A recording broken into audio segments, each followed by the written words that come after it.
We're here at Saipan Ice and Water in Lower Base, and as the name implies, people are getting ice and water.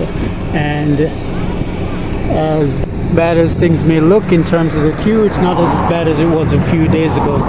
People are lining up even the night before, according to one worker who was telling me.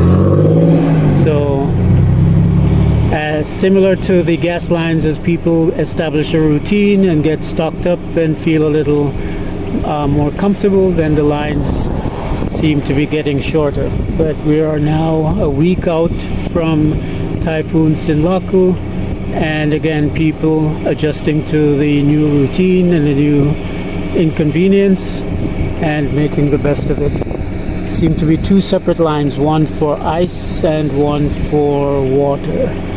So I might actually join the ice line myself, since I'm kind of stocked up already with water. And I'll see you guys in the next roving stop.